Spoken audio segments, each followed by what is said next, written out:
नमस्कार मित्रों, कुंडली दर्शन 8 में आप लोगों का स्वागत है।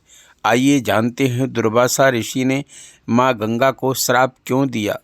मित्रों, गंगा को स्वयं ब्रह्मदेव ने शुद्धता और पवित्रता का आशीर्वाद दिया था। गंगा को अन्य सभी लोकों में जाने की आज़ादी भी प्राप्त थी। गंगा के चंचल स्वभाव, सुंदरता, संगीत और नृत्य की सभी देवता प्रशंसा करते रहते थे। इसी प्रशंसा ने उन्हें थोड़ा अभिमानी और अहंकारी बना दिया था।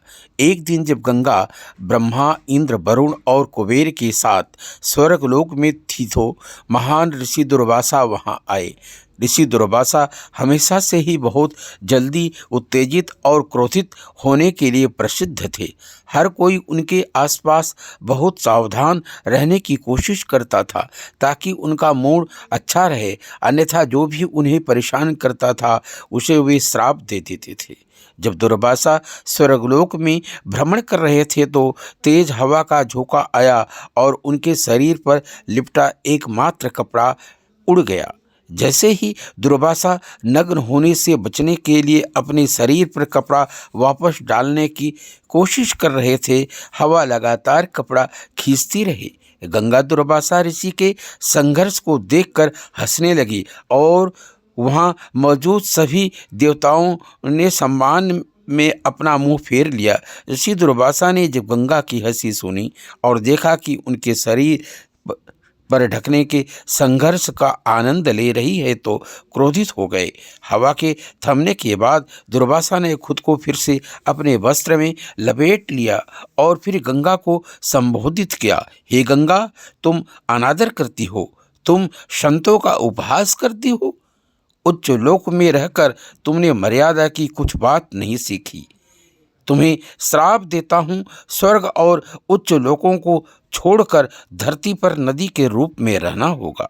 जब मनुष्य तुम्हारे जल में अपने गंदे कपड़े धोएंगे तब तुम्हें एहसास होगा कि स्वर्गलोक में रहने का सौभाग्य तुम्हें मिला था। दुर्वासा के श्राप से सभी लोग स्तब्ध रह गए। उन्होंने आदरपूर्वक दुर्वासा से गंगा के इस व्यवहार को क्षमा करने के लिए कहा, लेकिन दुर्वासा अड़े रहे। बोले, मेरा श्राप वापस नहीं लिया जा सकता। गंगा को अपनी अवज्ञा का दंड भुगतने के लिए पृथ्वी पर उतरना होगा। गंगा को एहसास हुआ कि उसने बुरा व्यवहार किया है। गंगा ने ऋषि से प्रार्थना किया कि मेरे इस सजा को एक निश्चित समय निर्धारित कर दें कि मुझे पृथ्वी पर कब तक रहना होगा। दुर्वासा ने इस अनुरोध को मान लिया। बोले, जब तुम्हारा जल प्रदूषित हो जाए तो तुम पुनः स्वर्गलोक लौट सकती हो। जब तक तुम्हारा जल शुद्ध रहेगा तब तक तुम्हें पृथ्वी पर ही रहना होगा। हाँ, यह मेरा आशीर्वाद भी है। इसके बदले में तुम्हें धरती के लोगों से सम्मान मिलेगा। वे तुम्हारे शुद्धिकरण गुण के लिए तुम्हारी पूजा करेंगे। मित्रों, अभी आप लोगों ने सुना दुर्वासा ऋषि ने माँ गंगा को श्राप क्यों दिया। अच्छा लगा हो तो लाइक, सब्सक्राइब करें। धन्यवाद।